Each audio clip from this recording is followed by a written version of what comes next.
Hello everyone and welcome back to another lecture of Power System 2 with AKTU code KEE601. We are dealing with module number 2, which is load flow analysis. My name is Kitty Tripathi and I am faculty of Electrical Engineering Department in Babu Banarsidass Northern India Institute of Technology. Let's begin. Today's topic of discussion is admittance bus matrix. Before jumping on to admittance bus matrix, let us associate the previous lecture with this lecture. तो previous lectures में हमने load flow analysis के basics को स्टडीफाई किया था, उनके objectives को, उसके goal को स्टडी करने की कोशिश की थी और उसमें हमें क्या कंक्लूजन मिला कि लोड फ्लो इक्वेशंस डेवलप करने के लिए फर्स्ट ऑफ ऑल हमें पूरे पावर सिस्टम में बसेस को डिफाइन करना होगा, जिसमें 3 types of buses power system में होती हैं. ये आइडेंटिफाई किया था हमने लास्ट लेक्चर में. What are the 3 buses? One is called as voltage bus और पीवी बस और जनरेटर बस. वोल्टेज डिपेंडेंसी है, जनरेटर बस जिसमें जनरेटर एसोसिएटेड है जिस भी बस के अक्रॉस, उनको वोल्टेज बस या वोल्टेज कंट्रोल्ड बस या जनरेटर बस बोल रहे हैं. Second was load bus. Load bus is also called as PQ bus, जहाँ पर majority of the power system में जो बसेज हैं वो लोड बसेज हैं. और थर्डली हमारे पास हमने कहा था एक रेफरेंस बस है जिसको हम लोग स्लैक बस या स्विंग बस भी कहते हैं. उस रेफरेंस बस में क्या कर रहे थे हम, कुछ क्वांटिटी प्री स्पेसिफाई कर दे रहे थे for the sake of simplification of calculation when we were doing analysis. अब सवाल उठता है कि एनालिसिस करने के लिए हम लोगों को क्या क्वांटिटीज चाहिए. तो लास्ट लेक्चर में हम लोगों ने डिस्कस किया था कि 4 kind of quantities are required. One is active power, other is reactive power, third one is voltage and fourth one is load angle of voltage. Now the most common technique to solve this analysis is the nodal method.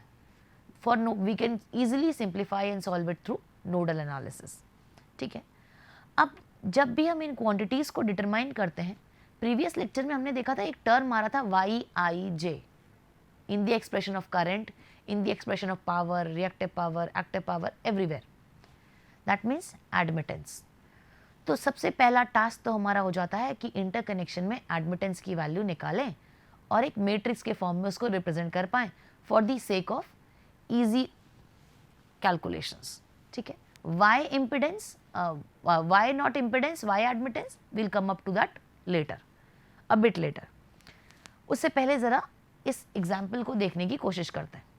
यहाँ पर एक figure दिख रहा है जो simply क्या determine दिखा रहा है हमें यहाँ पर कि एक 3 फेज पावर सिस्टम है जहाँ पर 3 बसेज हैं जो इंटरकनेक्टेड हैं through transmission lines and transformers.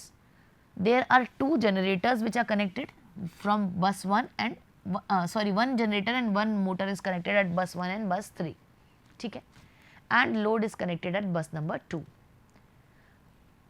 अब हमें क्या करना है, सबसे पहला काम पावर सिस्टम में अगर हम बसेस को आइडेंटिफाई कर लेते हैं, रेफरेंस बस, लोड बस, स्लैक बस एंड जनरेटर बस, उसके बाद जो नेक्स्ट ऑब्जेक्टिव हमारा इमीडिएटली क्या हो जाता है, नोडल एनालिसिस को सॉल्व करने के लिए एडमिटेंस निकालना, क्योंकि उसी पर डिपेंडेंट था हमारा एक्सप्रेशन. अब एडमिटेंस निकालने के लिए ईजीएस्ट मेथड है एडमिटेंस को मैट्रिक्स फॉर्म में रियलाइज करना. ठीक है. Let us realize here. Let us assume यहाँ पर जो इंटरकनेक्शन दिख रहा है जनरेटर नंबर बस नंबर 1 और बस नंबर 3 के बीच में. ठीक है. यहाँ पर एक ट्रांसफार्मर, एक ट्रांसमिशन लाइन और दूसरा ट्रांसफार्मर है. हम पर यूनिट से इनका सिंगल फेज रिप्रेजेंटेशन कर सकते हैं. सब सीरीज में कनेक्टेड हैं, सारे एक एक एडमिटेंस ही आएंगे, एक एक रिएक्टेंस ही आएंगे. इनको ऐड करके नेट रिएक्टेंस बताया जा सकता है. हम सिमिलरली 1 रिएक्टेंस करके नेट एडमिटेंस बता सकते हैं. तो लेट अस अज्यूम यहाँ पर एडमिटेंस है Y13. सिमिलरली बस नंबर 1 और 2 के बीच में Y12, 2 और 3 के बीच में Y13. ठीक है. जनरेटर का अपना भी तो कुछ एडमिटेंस होगा, सिमिलरली मोटर का, सिमिलरली लोड का. तो लेट अस अज्यूम कि इनके अपने एडमिटेंसेस Y11, Y22 और Y33 हैं. ठीक है. अब एडमिटेंस मैट्रिक्स बनाने के लिए इक्वेशन सॉल्व कैसे की जाती है. तो let us assume this node number 1. We will solve it for node 1. Node 1 में क्या करें हम, नोडल KCL लगाने की कोशिश करते हैं. तो what can we write, sum of incoming current is equal to sum of outgoing current. What is the incoming current coming from for the bus number 1? it is from the generator. So let us assume the current is I1. Incoming current एक ही है, बाकी सब outgoing current है, ठीक है। या हम net current की बात करें, चलो net current is equal to 0, nodal analysis की प्रॉपर्ली बात करें तो हम तीनों करंट का सम निकाल के सकते हैं। तो what we can write, I11 plus I12 plus I13, total current जितनी आ रही है, जितनी बस 1 और 3 के बीच में है, जितनी बस 1 और 2 के बीच में है, ठीक है। ये तीन ही तरह की करंट है। Node is neither creating a current nor it is absorbing any kind of current, it is just a node, it is summing up the values, right? That is what we have studied. अब क्या करें, current की values लिखने की कोशिश करते हैं। I11, I को Y इंटू वी के फॉर्म में लिखा जा सकता है, वोल्टेज इंटू एडमिटेंस। तो 1 बस पे वोल्टेज मान लेते हैं V1 है, तो हम लोग क्या लिख सकते हैं, Y11 इंटू V1, क्योंकि ये इनकमिंग करंट में जो एडमिटेंस हमने क्या माना है उसको स्मॉल y11, ठीक है। सिमिलरली 1 और 2 के बीच में, बस नंबर 2 ये है, बस नंबर 1 ये है, इनके बीच में जो एडमिटेंस कनेक्टेड है हमने क्या माना उसको y12, तो let us write y12। What about the voltage, it will be equal to v1 minus v2, क्योंकि इस बस का वोल्टेज v1 है, इसका वोल्टेज v2 है, v1 minus v2। Similarly I3 के लिए क्या कर सकते हैं, y13, 1 और 3 के बीच में एडमिटेंस कितना है, y13 माना है हमने, और वोल्टेज कितना हो जाएगा, v1 माइनस v3। अब हम क्या करें, यहाँ पर सिंपली v1 एक साथ, v2 एक साथ, v3 एक साथ करके एक्सप्रेशन को एनोटेट करने की कोशिश करते हैं। So let's see, y11 plus यहाँ पर y12 प्लस y13, ये किसके साथ एसोसिएटेड है, वोल्टेज v1 के साथ। सिमिलरली v2 के साथ क्या एसोसिएटेड है, minus of y12 v2। Similarly v3 के साथ क्या एसोसिएटेड है, माइनस ऑफ y13 v3, ठीक है। ये एक्सप्रेशन हम लोगों को जो डिड्यूस हुआ है, ये हुआ है एक नोड पर। सिमिलरली हम नोड नंबर 2 और नोड नंबर 3 के लिए भी कैलकुलेट कर सकते हैं। यहाँ से जो कंक्लूजन आया, सिमिलर कंक्लूजन आएगा नोड 2 और 3। चलो यहाँ से कंक्लूजन देखने की कोशिश करते हैं। अगर मैट्रिक्स के I is equal to Y into V के फॉर्म में लिखने की कोशिश की जाए इसको, मैट्रिक्स में y इंटू वी, तो how can we right,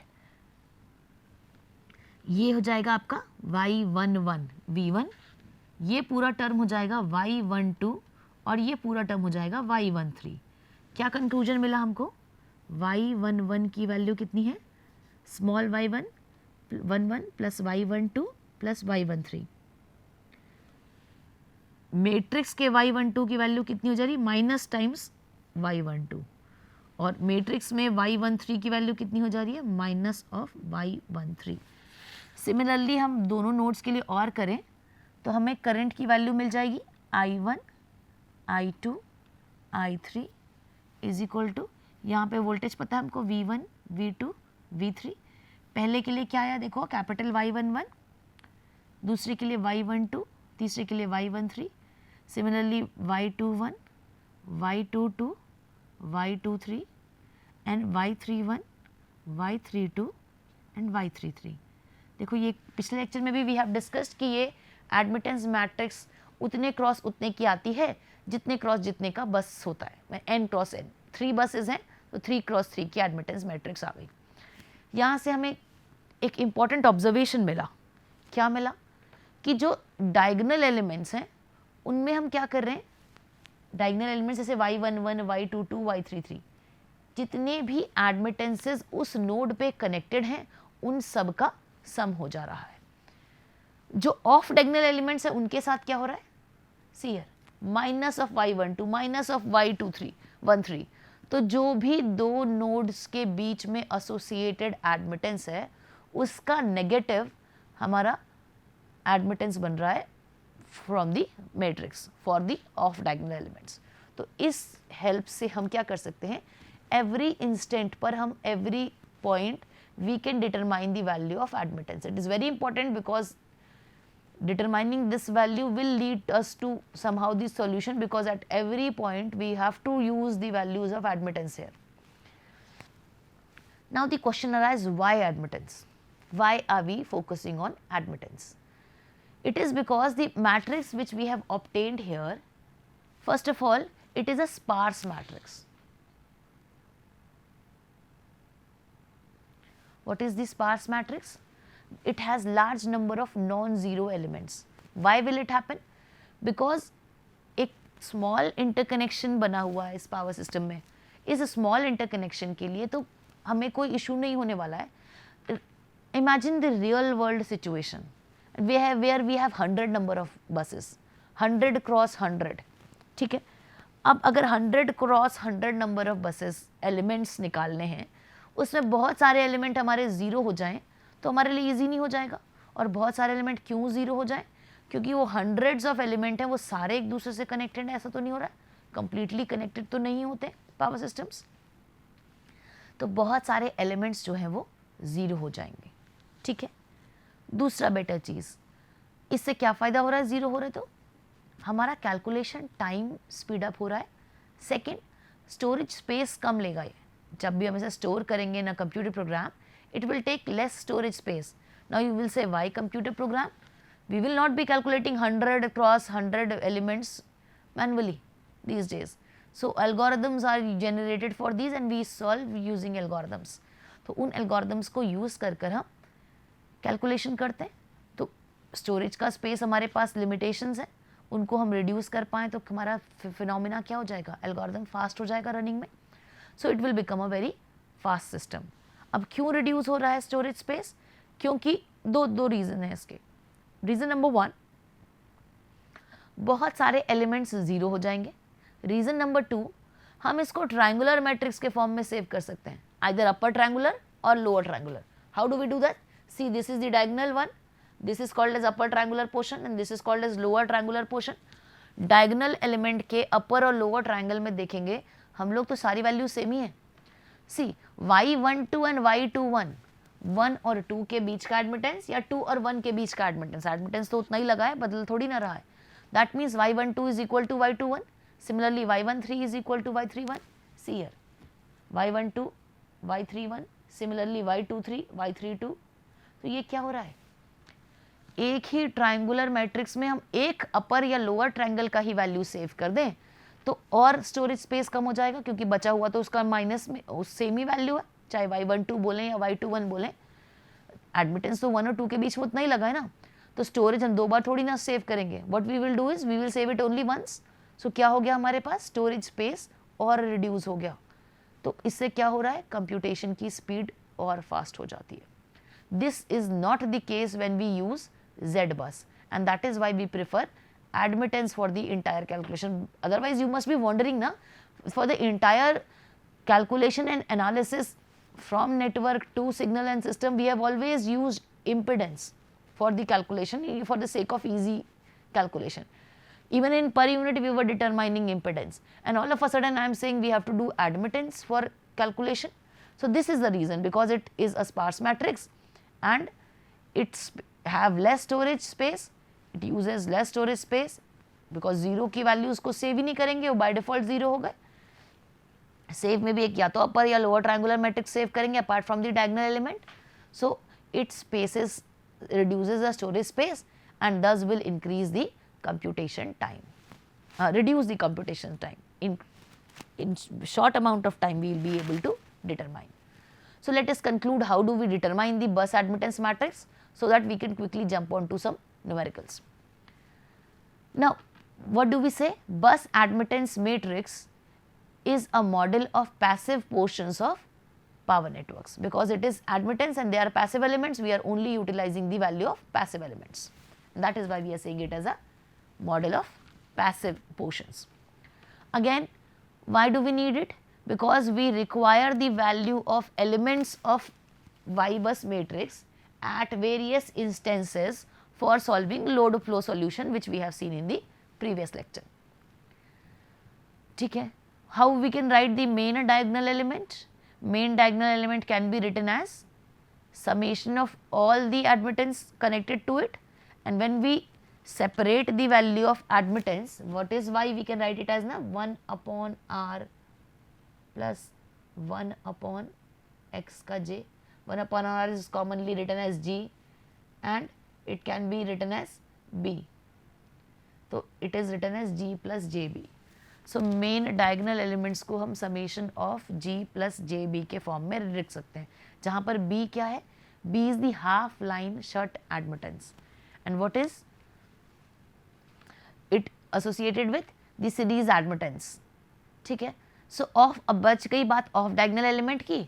diagonal element का तो हो गया. ऑफ डायगनल एलिमेंट में क्या हो रहा है, जो भी एडमिटेंस उस ऑफ डायगनल एलिमेंट में लगा हुआ है उसका नेगेशन हमें क्या दे दे रहा है, ऑफ डायगनल एलिमेंट की वैल्यू जो सीरीज एडमिटेंस रिप्रेजेंट कर रहा है. We are talking about the series representation of the admittance here. ठीक है. What can we determine here from here, we can determine the value of bus admittance matrix for any large interconnections in the entire power system very easily. Now how do we proceed it with an algorithm? So let us quickly jump into it. Why I am discussing about the algorithm? Because in load flow analysis we will be using algorithm methods to determine the solution of power flow. ठीक है. So let's quickly jump into the algorithm also. अब क्या है इस algorithm में, कुछ एक steps की बात कर लेते हैं. सबसे पहले एल्गोरिदम के लिए हमें वाई बस बनाने के लिए क्या चाहिए, हमें चाहिए कितनी नंबर ऑफ बसेस हैं पूरे सिस्टम में. क्यों, क्योंकि इसी से हम डिज़ाइन करेंगे कि ये जो एडमिटेंस मैट्रिक्स आएगा वो कितने क्रॉस कितने की मैट्रिक्स बनेगी. Number of buses is n, then we'll have matrix as n cross n. ठीक है. Next what do, we read the value of self admittance at every bus and the mutual admittance between the buses. That means वो जो value हमने बोली थी ना y11 y22 diagonal elements के utilisation के लिए y11 y22 separately self admittance भी चाहिए हर बस का जो उससे कनेक्टेड है. ठीक है. सिमिलरली दो बस के बीच में कितना एडमिटेंस कनेक्टेड है यानी mutual admittance between the buses वो भी रिक्वायर्ड है, तभी तो वैल्यू कैलकुलेट कर पाएंगे. तो उनकी वैल्यू को डिटरमाइन करना, कहाँ से डिटरमाइन होंगी ये वैल्यूज़, पर यूनिट सिस्टम्स के साथ हम रिएक्टेंस डायग्राम बनाना सीख चुके हैं. From the help of reactance diagram we can clearly have the values of self and mutual admittance between the nodes. ठीक है. Next step, what do we do, first of all we will calculate the diagonal elements. How do we do that, we take the driving point admittance, because 1 है ना, driving point को ये बोलते हैं ना, input same port पर determining जो function से डिटरमाइन होते हैं वो ड्राइविंग पॉइंट है. तो ये हमने वैसे भी टू पोर्ट नेटवर्क में एडमिटेंसेस और इम्पिडेंसेस स्टडी किए हैं, Y parameter and Z parameter. It is very similar to that two port network which we have studied earlier in network analysis and synthesis. So what do we do here, admittance निकालते हैं. कैसे, diagonal element का. Diagonal element के admittance को हम लोग क्या बोल रहे हैं, 1 1 2 2 3 3. तो वाई आई ith बस के लिए. ठीक है. होगा क्या, ये sum of all the admittance which are connected to the bus. That means I1, I2, I3 and so on till Yin. इन सब का सम हमें क्या दे देगा, उस बस का diagonal element. When we have to determine the off diagonal element, what do? We determine the transfer function admittance. How do we do that? दो बस के बीच में जितना भी एडमिटेंस लगा है उसका negative y12 is equal to minus of y12. 1 और 2 के बीच में जो लगा है माइनस उसका वैल्यू हमें क्या दे देगा, उन दोनों के बसेस के बीच का transfer function admittance value which is the of diagonal element of the network. What do we do at the end? We compute this and assemble it in the matrix form and we get the value of y bus. Very simple. Let's move forward now. Let's see here. Let's assume an example here and let us understand how we will be determining the value of admittance. See here it is again a 3 bus system. This is bus number 1, this is bus number 2, this is bus number 3. Let us assume values now here.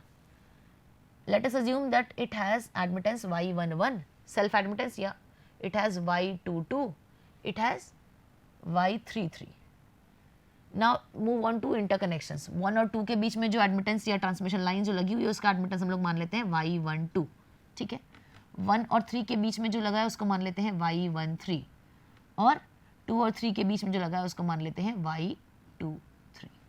चलो अब हम लोग diagonal और of diagonal elements separately निकालते हैं जिससे हम matrix निकाल पाए. तो it is very simple. See here. First, let us determine diagonal elements. How will we proceed to determine diagonal elements? Let us select bus by bus. Let us go with the bus number 1. For bus number 1, diagonal element is capital Y11. What we have said कि diagonal elements में हमारे पास जितने भी admittance होते हैं हम simply उसको add up कर देते हैं. तो what are the admittances here?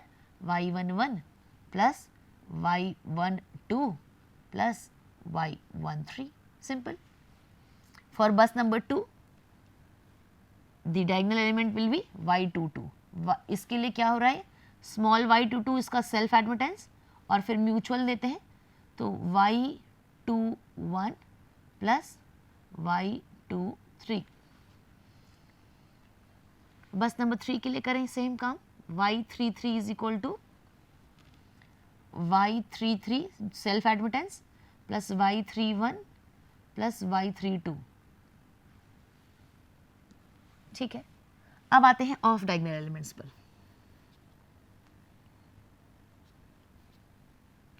Of diagonal elements में 1 बाय 1 चलते हैं.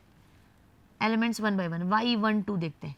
y12 इनके बीच में एडमिटेंस y12 है तो इसका माइनस हो जाएगा माइनस ऑफ y12. यही वैल्यू y21 भी होने वाली है क्योंकि 1 से 2 हो या 2 से 1 एडमिटेंस तो सेम ही है. सिमिलरली y23 2 और 3 के बीच में माइनस ऑफ y23. यही y32 भी है यही y23 भी है क्योंकि एक ही एलिमेंट है जो लगा हुआ है वो इधर से मेंशन करें या उधर से मेंशन करें that is the same thing. Now similarly y13 is minus of y13. It can also be written as y31. Now let us fill this in matrix form. क्या भरेंगे हम लोग? y11 की वैल्यू क्या लिख सकते हैं हम लोग? y11 plus y12 plus y13. ये y11 की वैल्यू हो गई. y12 की वैल्यू कितनी है? Minus of y12. 13 की वैल्यू कितनी है? Minus of y13. बस नंबर 1 हो गई. बस नंबर 2 के लिए लिखते हैं y21. See 21 is also equal to 12 तो माइनस y21. अब y22 क्या आ गया? Diagonal element. y22 we have determined here. We can write y22 plus y21 plus y23. 21 is same as 12. We can write it everywhere the same values. Okay. And here we can write as minus y23. Similarly, minus of y31 or y13 same value. y23 or y32 same value. Here it will be y33 plus y31 plus y32. तो see here, ये diagonal element है. ठीक है. Upper triangular में देखिए ये value same है. Lower triangle में दे हैव सिमेट्री. डायगोनल के अबाउट सिमेट्रिक है so we can easily determine the values. ठीक है. Similar let us see one more example here. Although the solution is already written but let us check it once again. What we are seeing here, we have a diagram again which is a 3 bus system. This is bus number 1, this is bus number 2, this is bus number 3. What does the question says? कि generator and line impedance are given by 0.2j and 0.5 plus j 0.5 per unit respectively for generator and line. the transmission lines के लिए है और generator के लिए क्योंकि तीनों ही generator बस दिख रहे हैं हमें. ठीक है. अब क्या बोल रहा है? लाइन चार्जिंग एडमिटेंस को इग्नोर करते हैं और वाई बस को डिटरमाइन करते हैं by direct inspection. This method is also called as by the way direct inspection method. ठीक है. How do we do it? Again diagonal and off diagonal but we have to keenly understand one very important thing here कि the data given in the question is impedance. First we have to determine the value of admittance and then only we can realize. कैसे? इसका impedance का admittance निकालेंगे 1 upon so and so. ठीक है. उसके बाद इनका भी निकालेंगे 1 अपॉन सो एंड सो और इसका भी निकालेंगे. ठीक है. फिर जब डायगोनल एलिमेंट निकालेंगे तो जनरेटर नंबर 1 का सेल्फ ट्रांसमिशन नंबर लाइन जो 1 है जो कि जनरेटर 1 और 2 के बीच में कनेक्टेड है उसका और ट्रांसमिशन लाइन 1 और 3 के बीच में जो कनेक्टेड है दिस वन उसकी वैल्यू, तीनों की वैल्यूज को रख देंगे. बट यहाँ पर कौन सी वैल्यू रखनी है? एडमिटेंस, और गिवन क्या है? इम्पिडेंस. तो first we have to convert this impedance value into admittance and then we can substitute the values to determine the y11. Similarly y22 में क्या दिख रहा है हमें? बस नंबर 2 ये रही हमारी, इसमें जनरेटर कनेक्टेड है, तो y ऑफ जनरेटर 2 से लाइन नंबर 1 कनेक्टेड है, तो y ट्रांसमिशन लाइन 1, 2 से ट्रांसमिशन लाइन 2 कनेक्टेड है, YL2. अगेन इम्पिडेंस गिवन है, एडमिटेंस के फॉर्म में कनेक्ट करके करना है. सिमिलरली y33 भी we can obtain. Off diagonal element में तो कोई टेंशन ही नहीं है. y12 y21 होता है माइनस ऑफ y लाइन 1. बस इतना याद रहे कि इसका माइनस लेना है, लेकिन एडमिटेंस का. तो 1 अपॉन वैल्यू निकालेंगे and then we will take the value of minus. तो y12 y21, similarly y23 and y13. All the values can be obtained and we can simply substitute these values in the form of a matrix and one can solve it. Sorry. So we can substitute this in matrix. Again see here one very important thing.